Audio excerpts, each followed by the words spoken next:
안녕하세요. 스튜디오 엄나잇입니다.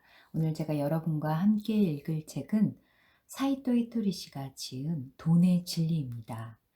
사이토 히토리 지음 김윤경 옮김 RHK 코리아에서 나온 책이고요. 평범한 내가 돈의 신에게 사랑받는 법이라는 부제가 적혀 있습니다. 매일 아침 만나는 돈과 인생에 관한 최고의 레슨. 일본 납세 누계 1위의 대부호가 일생을 바쳐 터득한 삶의 철학이라고 써 있네요. 사이토 히토리 씨는 사업가로 화장품과 건강식품을 판매하는 긴자마루칸, 설립 당시에는 긴자 일본 한방연구소에서 2002년에 변경을 했습니다. 이 긴자마루칸을 창업했습니다. 1993년부터 12년간 연속해서 일본 소득 납세액 최고 10위 안에 드는 신기록을 세웠으며 2006년 공시가 폐지되기까지 유계 납세액 173억을 납부했습니다.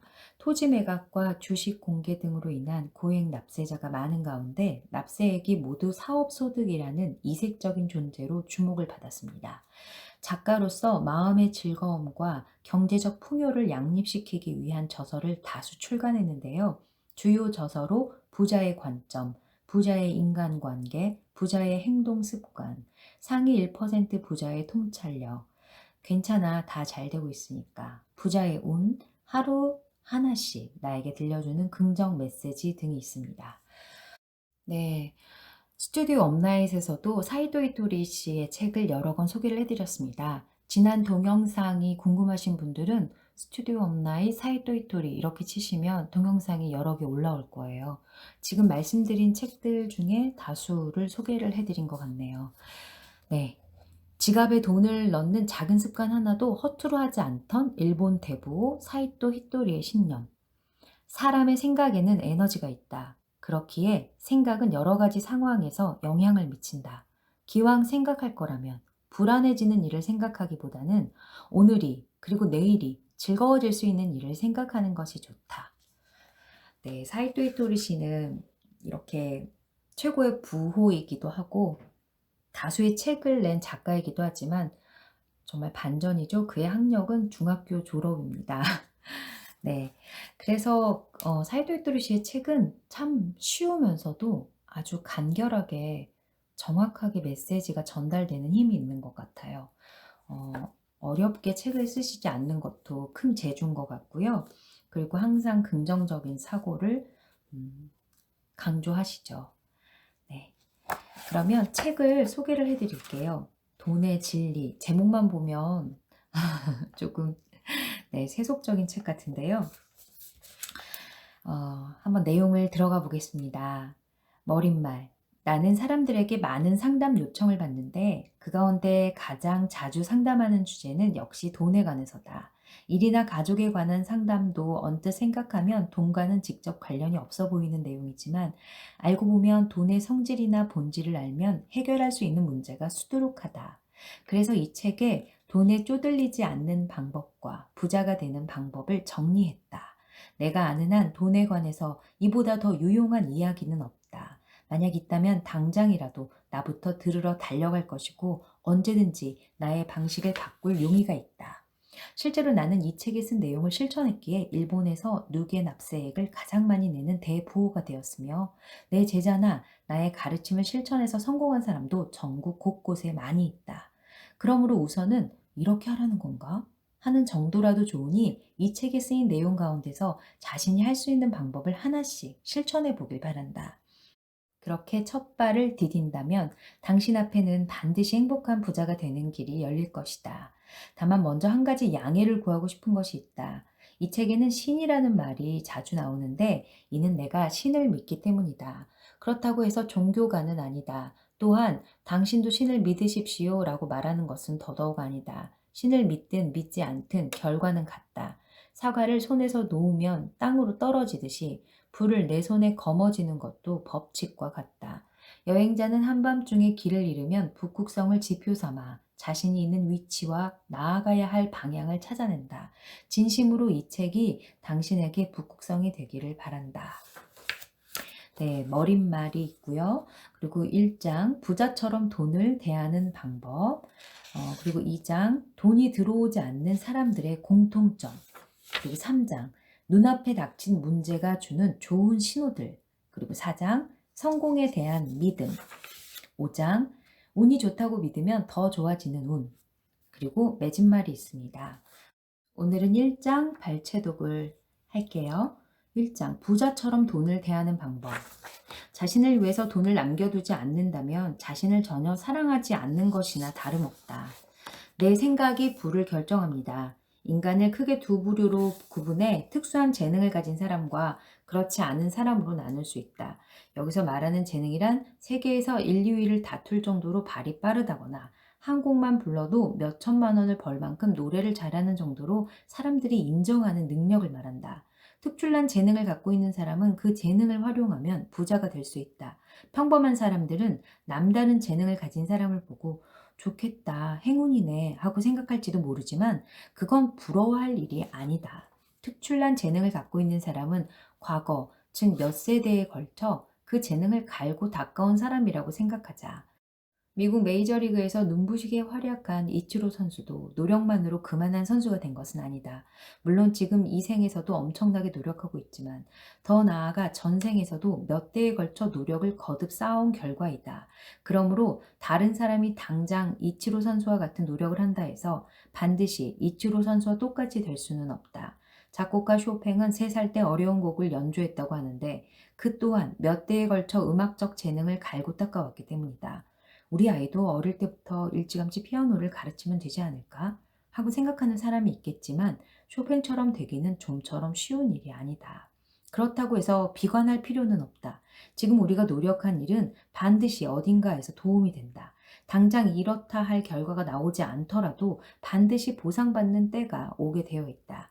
그러므로 공부든 운동이든 어떤 분야에서 아무리 노력해도 재능 있는 사람을 이기지 못한다고 포기할 게 아니라 현재에서 성과가 나오지 않더라도 내세에는 꽃이 필 테니까 하는 마음으로 즐겁게 하면 된다.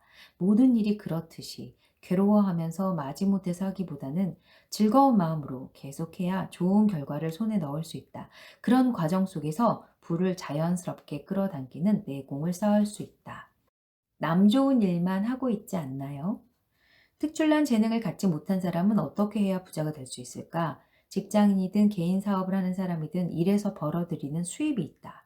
수입이 없는 사람은 우선 일을 해서 돈을 버는 것부터 시작하기 바란다. 전업주부라면 가정일을 도맡아 남편과 가족을 돌보고 있으므로 부부가 함께 수익을 벌어들인다고 생각할 수 있다. 부자가 되려면 그 수입 가운데서 10분의 1만 자신에게 주면 된다. 이렇게 말하면 아니요. 저는 받은 급여를 전부 자신에게 주고 있는데요. 라고 반문하는 사람이 있을 것이다. 그렇다면 그 돈이나 그만큼의 가치가 자신의 손안에 남아 있어야 한다. 만약 돈이 전혀 자신의 수중에 남아있지 않다면 당신은 그 돈을 누군가에게 주었다는 말이 된다. 집세로 집주인에게 주었거나 식비로 슈퍼마켓에 또는 핸드백 값으로 명품 매장에 건넸을 것이다. 바꿔 말하면 집주인이나 슈퍼마켓을 위해서 일하고 있는 것이나 매한가지로 좀 더 심하게 말하면 사회의 노예나 다름없다. 물론 살아가려면 생활할 집도 필요하고 건강을 유지하는 데 식비도 든다. 하지만 일해서 번 돈이 수중에 한 푼도 남아있지 않다면 전부 누군가를 위해서 준 것과 같다고 해야 한다. 나를 위해 써야 할 순간에 정작 돈이 없을 테니 말이다. 우선 수입 가운데 10분의 1을 남겨라. 한 달 급여로 200만 원을 받는 사람은 20만 원을, 300만 원을 받는 사람이라면 30만 원을 매월 남겨두는 것이다. 그렇게 하면 300만 원을 버는 사람은 1년 후에 360만 원을 모으게 되고 10년 후에는 3,600만 원을 가진다. 우선 집주인이나 옷가게 또는 술집을 위해서만 사는 노예 생활에서 벗어나 10분의 1만이라도 자신에게 주는 거다. 수입의 10분의 1을 손안에 꼭 쥐고 있어라. 단 10%면 된다. 나머지는 다 써도 좋다. 90%를 저축하라는 말이 아니지 않은가. 자신이 번 돈이 전혀 남아있지 않은 까닭은 자신에게 한 푼도 주지 않았기 때문이다. 어른이나 아이나 할 것 없이 돈을 주면 좋아한다. 그렇게 좋아하는 돈을 옷가게와 술집에 다 줘버리다가는 자신에게 한 푼도 남지 않는다. 자신을 위해 남겨놓지 않는 것은 자신을 전혀 사랑하지 않는 행위다. 일단 수입의 10%는 남기는 일이야말로 돈에 쪼들리지 않는, 그리고 부자가 되기 위한 첫걸음이다. 네, 성경에도 11조의 지혜가 있지요. 네. 지혜와 인내가 자연스레 부를 끌어당깁니다. 머릿말에서도 언급했던 법칙 이야기를 좀 더 해보겠다. 사람이 태어나면 누구든지 그 앞에 시련과 고난이 준비되어 있다. 그 사람의 인생에서 그야말로 가장 좋은 시기에 난데없이 시련과 고난이 나타나도록 짜여 있다. 시련과 고난이 떡하니 내 앞을 가로막았을 때 그 문제를 해결하려면 지혜와 인내가 필요하다. 즉 어떻게 해결해야 좋을지 지혜와 인내를 배우면서 정신력을 단련해야 한다. 누구에게나 시련과 고난은 찾아온다. 이는 정해진 일이고 피할 수 있는 문제가 아니다. 목숨이라는 한자를 한 획씩 살펴보면 사람은 한 번은 두드려 맞는다고 되어 있다. 사람이 인생을 살아가다 보면 반드시 시련과 고난에 흠씬 두드려 맞게 되어 있는데 이때 어떠한 마음 자세로 마주하느냐가 매우 중요하다. 사람들은 대부분 고난을 두려워한다. 심지어 고난은 겪기 싫을 뿐더러 오지 않아야 좋다고 생각하는 사람이 있다. 이런 사람은 대개 고난이 닥쳐오면 덜컥 무릎을 꿇고 만다. 아무리 싫어도 아무리 도망치려고 해도 시련과 고난은 찾아오게끔 되어 있다. 나는 힘든 일은 일어나지 않을 거야 라고 자주 말한다. 이 말은 곧 힘든 일이 일어나는 것은 정신력을 성장시키기 위해서라는 뜻이다. 결국 고난이 아니라 계단 같은 것이니까. 자신에게 닥친 일을 고난이라고 생각하느냐, 아니면 자신이 성장하기 위한 계단이라고 생각하느냐에 따라 인생 자체를 받아들이는 마음 자세도, 그리고 음미하는 방법도 확연히 달라진다. 세상의 이치가 우리에게 인내를 요구하는 방향으로 이끌어갈 때가 있다. 그렇다면 돈을 모으는데도 지혜와 인내를 이용하면 된다. 빈곤의 파동은 없앨 수 있습니다. 다시 수입의 10%를 모으는 이야기로 돌아가 보자. 한 달에 급여를 200만 원 받는 사람이라면 월 20만 원을 지갑 속에 남겨둔다. 그러면 다음 달에는 40만 원이 되고 5개월 뒤에는 100만 원으로 불어난다. 점차 두툼해지는 지갑이 만족스러울 즈음에 은행에 넣어두면 안 되나요? 하고 묻는 사람도 있다. 그래도 당장은 지갑에 넣어두길 권한다. 지갑 속을 살찌우는 데 의미가 있기 때문이다. 이것도 하나의 법칙인데 돈은 있는 곳에 더 모여드는 습성이 있다. 사실은 텅 빈 지갑을 갖고 다니는 것이 가장 나쁘다. 세상의 모든 일에는 파동이라는 물결이 있어 각각의 물결이 서로 울림을 주고 영향을 미침으로써 어떤 일이나 현상이 일어난다. 그래서 지갑 속에 돈이 별로 들어있지 않으면 그곳에서 빈곤한 파동이 나오게 된다. 반대로 지갑 속에 돈이 충분히 들어있으면 그곳에서는 부유한 파동이 나온다. 그 풍요로운 파동이 자신과 똑같이 풍요로운 파동을 가진 것을 끌어당긴다. 더욱이 돈을 넉넉히 갖고 있다는 정신적인 풍요로움마저 생겨나 마음의 여유가 깃들고 금전적인 안도감도 얻을 수 있다. 다만 이때 대부분의 경우에 발생하는 문제가 있다. 돈을 갖고 다니면 자신도 모르는 사이에 쓰고 싶은 유혹이 훅 밀려와 금세 써버리기 쉽다는 점이다. 돈이 있다고 해서 그때그때 써버리는 습관은 인내가 부족하다는 증거다. 그렇기에 더더욱 돈을 가지고 다녀도 쓰지 않는 인내심을 길러야 한다. 사람의 욕심에는 끝이 없다. 이번에 급여가 오르면 저축을 해야겠다고 마음먹지만 막상 급여가 인상되고 나면 늘어난 금액만큼 욕심도 덩달아 커진다. 매월 수입 200만 원에서 20만 원을 모으고 있다면 급여가 300만 원으로 오르고 나서는 늘어난 액수인 100만 원과 월 저축액 20만 원을 더해 120만 원을 매월 저축할 수 있어야 한다.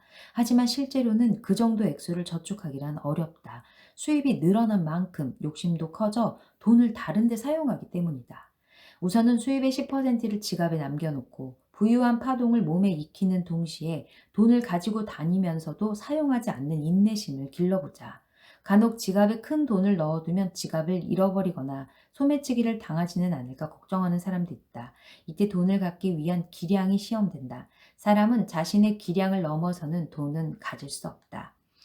복권 당첨금이나 임시로 생긴 수입이 완전히 자기 것이 되지 않는 현상도 이러한 연유에서다. 그러므로 우선 인내력을 기르면서 점차 큰 돈을 가질 수 있을 만큼의 기량도 함께 키워나가야 한다. 투자할 때 누구에게 달콤한 보상인지부터 보세요. 지갑의 크기에는 한계가 있다. 결국은 다 들어가지 않게 된다. 그럼 더는 들어가지 않으면 어떻게 하나요? 하는 질문이 나올 텐데 이때 필요한 것이 바로 지혜다. 돈을 모으는 데는 인내가 필요하지만 이번에는 그 모은 돈을 축내지 않고 늘리기 위한 지혜가 절실히 필요하다. 물론 돈이 없으면 떨어뜨리지 않는다. 잃어버리지 않는다. 도둑맞지 않는다는 삼무 상태가 될 테니 떨어뜨리고 잃어버리고 도둑맞을 세 가지 걱정을 할 필요가 없다. 하지만 돈이 있으면 반드시 그 지혜를 시험당하는 상황이 찾아온다. 우선은 달콤한 이야기에 걸려들거나 속지 말아야 한다.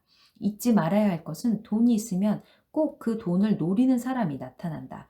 애초에 그럴듯한 이야기에 말려들거나 속는 일 자체는 지혜가 없다는 증거다. 고금리인데다 안전한 투자처가 있다며 누군가에게 투자를 권유받았다고 생각해보자. 하지만 그 정보가 사실이라면 당신보다 먼저 대형 은행이 투자했을 것이다. 하지만 실제로 은행이 투자하지 않은 것이 안전하고 유리한 투자처가 아니라고 판단했기 때문이다. 당신에게 들어온 달콤한 이야기는 대부분 상대에게 달콤한 이야기다. 당신에게 유리한 이야기이기에 특별히 당신에게까지 찾아온 것이다. 감언이설에 속지 말고 또한 상대에게 필요 이상으로 휘둘리지 않도록 주의해야 한다. 예를 들어 증권회사나 투자회사는 적극적으로 상품의 매매를 권한다. 매매가 이루어질 때마다 수수료가 발생하여 자기들에게는 돈벌이가 되기 때문이다. 따라서 지금이 팔 때입니다라든가 매입할 절호의 찬스예요 하는 식으로 매수나 매매를 부추기는 말에 일일이 솔깃해하지 말고 스스로 팔 때와 살 때를 신중히 판단할 수 있는 지혜를 갖추자. 스스로 투자하는 방식을 결정할 수 있어야 합니다. 돈은 늘리는 것도 중요하지만 우선은 축내지 않는 것이 중요하다. 주식을 산다면 비상장 회사의 주식보다 상장 회사의 주식이 실적과 신용면에서 더욱 믿을 만하다. 상장 회사는 좀처럼 망하지 않는다. 그만큼 여러 기준과 까다로운 심사를 거쳐 상장한 것이며 많은 회사가 계속해서 거래하고 있는 데는 그만한 신용이 바탕에 있기 때문이다. 게다가 상장되어 있으면 주식시장이 열려 있을 때는 항상 매매가 가능하다. 즉, 필요할 때 언제라도 현금으로 바꿀 수 있다는 뜻이다.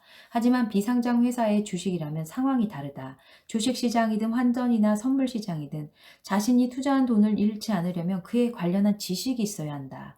그래서 경제나 국제정세를 비롯한 다양한 정보에 끊임없이 관심을 두고 많은 내용을 배우게 된다. 그렇게 우리는 투자를 통해 한층 더 배울 기회를 얻는 것이다. 만약 1만 원으로 산 주식 가치가 5천 원으로 떨어졌다 해도 그 주식을 팔지 않는 한 손해는 보지 않는다. 대개 내려간 것은 올라가고 올라간 것은 내려간다. 그 타이밍을 판단하는 것도 지혜다. 그렇다면 제가 산 주식은 언제 오를까요? 하고 묻는 사람이 있는데 답은 당신이 그 주식을 팔았을 때다. 반면에 언제 내려가죠? 라고 한다면 당신이 샀을 때다. 그건 바로 당신이 초보자이기 때문이다. 투자 초보는 주가가 오를 거라는 정보를 은밀히 전해 듣고 주식을 산다. 하지만 당신에게까지 정보가 흘러 들어왔을 때는 이미 그 주식은 오를 대로 올라 있는 경우가 대부분이다. 그러므로 주식 투자를 하려면 처음부터 값이 오를 것을 기대하고 주식을 살 게 아니라 우선은 값이 내려가지 않을 것 같은 주식을 사야 한다. 그렇게 하다 보면 여러 가지 정보를 입수하게 되고 점점 노하우가 생기면서 실력도 높아져 값이 오를 주식을 알아보는 안목도 생기게 된다. 금액이 싼 주식을 보유하고 있는 회사는 실적이 좋지 않으니까 주가가 낮은 것이다. 하지만 그 회사 사람들은 어떻게든 실적을 올리려고 애를 쓴다. 실적이 올라가면 주가도 함께 올라갈 것이다. 그러므로 회사의 주식을 살 때는 힘내 하고 회사를 응원하는 마음으로 사야 한다. 조금 더 나아가 월 20만 원을 주식에 투자한다고 치면 월 20만 원을 내고 세상 돌아가는 이치를 배운다고 마음을 편안하게 먹는 것이 좋다. 투자 신탁이나 투자 회사에 돈을 운용을 모두 맡기는 사람이 있는데 이 방법은 별로 권하고 싶지 않다. 회사의 운용을 모두 맡기면 자신만의 지혜를 익힐 수 없기 때문이다. 물론 신뢰할 수 있고 실적도 좋은 회사라면 맡겨도 괜찮을 것이다. 하지만 우선은 자신이 배우고 스스로 판단해서 노하우를 쌓는 것이 중요하다. 그리고 주식 이야기를 꺼낸 것은 어디까지나 지혜를 쌓기 위한 예일 뿐이다. 여러분에게 주식 거래를 권하는 것이 아니니 만일 당신이 주식을 하겠다면 그때는 반드시 자신의 책임하에 하길 바란다. 당신은 매력적인 투자처인가요? 투자 이야기를 하면 항상 히토리 씨는 어떤 주식을 사세요? 하는 질문이 날아들곤 하는데 나는 지금까지 단 한 번도 주식을 산 적이 없다. 나는 다른 회사에 투자하기보다는 나 자신에게 투자하고 있다. 나 자신이 가장 안전하고 유리하며 확실한 투자처라고 생각하기 때문이다. 이 책을 읽는 독자들 가운데에도 앞으로 독립을 준비하는 사람이 있을 것이다. 다니던 회사를 그만두고 자신에게 투자하려는 사람이 늘고 있다. 이때 단 한 가지 짚어봐야 할 사항이 있다. 당신은 투자처를 선택할 때 사업에 대한 지식이 적은 곳에 투자하겠는가? 관련 지식도 경험도 얄팍한 데다 심지어 공부하려고도 들지 않는 사람에게 투자가 이루어질 수 있을까? 혹은 회사에 가기 싫어서 직접 회사를 만들겠다는 사람에게 투자하겠는가? 자신이 독립을 계획하고 있다면 주위에서 볼 때 자신이 과연 매력 있는 투자처인가를 반드시 짚어봐야 한다. 직장인도 마찬가지다. 회사는 인재라고 판단하면 헤드헌터에게 돈을 더 지불하고서라도 스카우트해서 영입하려고 한다. 설사 아무리 심한 불황이 닥쳐도 일 잘하는 직원을 해고하진 않는다. 회사가 도산하는 일이 생기더라도 외력적인 가치를 가지고 있는 사람은 이곳저곳에서 서로 끌어가려고 할 게 분명하다. 그러므로 직장인이든 창업을 준비하는 사람이든 누구나 일을 하면서 나는 매력적인 투자처인가 하고 되돌아보길 바란다. 더구나 독립할 마음이 있다면 이는 더욱 중요한 일이다. 돈을 지킬 수 있는 기량을 만드세요. 무슨 일이 있어도 손 안에 들어온 돈에서 10%를 모았다면 그렇게 모은 돈이 줄어들지 않도록 하고 현명하게 운용할 방법을 생각해야 한다. 정기예금은 금리는 아주 적지만 당신이 번 돈을 굴릴 수 있다. 보통 예금도 당신이 은행에 돈을 빌려주는 것이니 그러한 발상만으로도 마음의 여유가 생길 수 있다.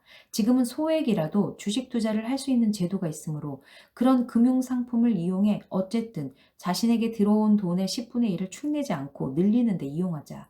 처음에는 비록 소액일지라도 돈이라는 것은 모일수록 가속의 법칙이 작동해 점점 더 모이기 마련이다. 얼마 전에 강의에 오던 제자 중 한 명이 이 이야기를 듣고 자신도 시작해 보겠다고 마음먹고는 한 달 용돈 30만 원 가운데 3만 원씩 모았다고 한다. 그러자 그 이후 왠지 좋은 일이 하나둘 일어나기 시작했다. 다시 말해 체질이 바뀐 것이다. 그 사람은 돈이 있으면 전부 써버리는 체질에서 돈이 모이는 체질로 바뀌었다. 이 방법이라면 공무원도 부자가 될 수 있으며 불확실한 소득 수준의 근무자도 부자가 될 수 있다. 반대로 장사를 하는 사람이나 사장이라도 돈을 모으겠다고 의식하지 않는 한 돈은 모이지 않는 것이 법칙이다. 매월 1,000만 원을 버는 사람이라도 매월 1,000만 원을 써버린다면 돈은 남아있지 않다. 돈을 많이 벌면 부자라고 생각하기 쉽지만 결코 그렇지 않다. 결국 부자가 되기 위해서는 돈을 제대로 모으는 기량이 필요하다. 고액 복권에 당첨된 사람 중에 부자가 된 사람이 적거나 혹은 거의 없는 이유는 기량이 없는 상태에서 큰 돈을 갖게 되었기 때문이다. 돈을 소유할 만한 기량도 없는데 돈이 들어오면 일시적인 부자는 될지 몰라도 결국은 그 돈을 계속 쥐고 있지 못한다. 돈을 제 아무리 많이 버는 사람도 돈을 갖기 위한 기량이 없으면 돈이 있어도 돈에 쪼들리는 결과를 초래한다. 그 기량이란 과연 무엇일까? 바로 내가 이 책에서 계속 언급했던 지혜와 인내다. 부자가 되려면 돈을 버는 것도 중요하지만 돈을 지킬 수 있는 기량을 기르는 일도 중요하다. 기량은 어떻게 기를 수 있는 것일까? 무엇보다 먼저 돈이 있어도 절대 쓰지 않는 인내를 익히고 그 다음에는 그렇게 모인 돈을 축내지 않고 늘리는 지혜를 익히면 된다. 돈을 통해 지혜와 인내를 배우면 고단함이 줄어듭니다. 미리 돈에 관련한 지혜와 인내를 길러두면 시련과 고난이 줄어든다. 결국 우리는 지혜와 인내를 배우기 위해 이 세상에 태어났다. 따라서 자신이 적극적으로 배우면 결코 억지로 지혜와 인내를 배울 일이 생기지 않는다. 하지만 스스로 지혜와 인내 배울 길을 게을리하면 시련과 고난이라는 형태로 나타나 가르치려고 할 것이다. 수업 시간에 풀지 못했던 문제가 숙제로 나오는 것과 마찬가지다. 예습을 철저히 해두면 수업 시간에 충분히 이해할 수 있는 데다 성적도 잘 나온다. 하지만 예습을 하지 않거나 심지어 수업마저 빼먹는다면 시험 결과는 엉망이 되어 마침내는 유급하거나 추가 시험을 치러야 할 지경에 이를 것이다. 이와 마찬가지로 돈을 통해 적극적으로 지혜와 인내를 배우면 시련과 고통이 닥쳐 강제로 배워야 할 필요가 없어진다. 신은 우리가 지혜와 인내를 갖기를 바란다. 그래서 나는 돈 버는 데 있어서도 어떻게 하면 돈을 벌 수 있는지를 생각하기보다 어떻게 하면 지혜와 인내를 기를 수 있는지에 집중한다. 일할 때 지혜와 인내를 기르면 신은 내 편이 되어준다는 것이 내가 말하고자 하는 이론이다. 신은 우리에게 돈을 추구하는 욕심을 불어넣어 주었다. 그 욕심이 있기에 사람은 적극적으로 지혜와 인내를 배우려고 한다. 결국 욕심도 신이 준 사랑이다. 네, 에필로그로 가볼게요. 맺은 말. 나는 여러분에게 돈의 진리를 알려주고 싶다.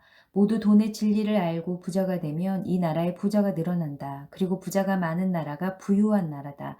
복지가 잘 되어 있는 국가를 부유하다고 말하지만 돈을 벌어 제대로 세금을 내는 사람이 없으면 복지도 성립되지 않는다. 또한 복지 서비스를 받는 사람도 돈의 진리를 알면 부유해져서 더 이상 받지 않아도 되는 상태가 될 것이고 혜택은 정말로 필요한 사람들에게 고루 미칠 것이다. 세금을 내는 사람도 속이려고 하지 않고 자신이 내는 세금이 필요한 사람에게 사용된다고 생각하면 기쁜 일이 아닌가?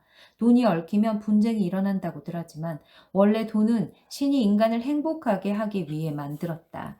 돈을 둘러싸고 다투거나 곤란한 일이 생기는 까닭은 그건 잘못되었다라고 신이 알려주고자 하는 것이며 그만큼 배움이 필요하다는 증거다.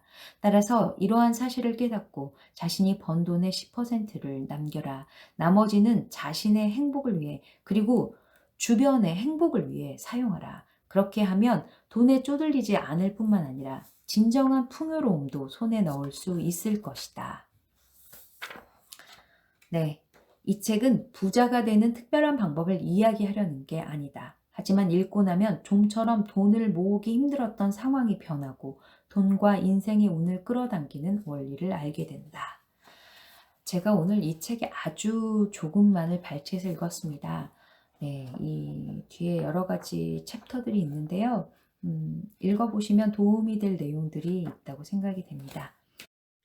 돈을 대하는 태도부터 바꾸라는 사이토 히토리 씨의 돈의 진리. 여러분은 어떠셨나요? 내용이 여러분에게 유익했으면 좋아요, 구독하기, 그리고 또 이 책의 내용이 생각나는 사람이 있으면 공유하기 부탁드릴게요. 여러분의 작은 관심이 저에게는 또 큰 힘이 됩니다. 네, 사이토 히토리 씨의 돈의 진리 다음 시간에 조금 더 발췌도구를 읽도록 하고요. 오늘은 여기서 마칠게요. 오늘도 함께 해주셔서 감사합니다. 스튜디오 엄나이셨습니다.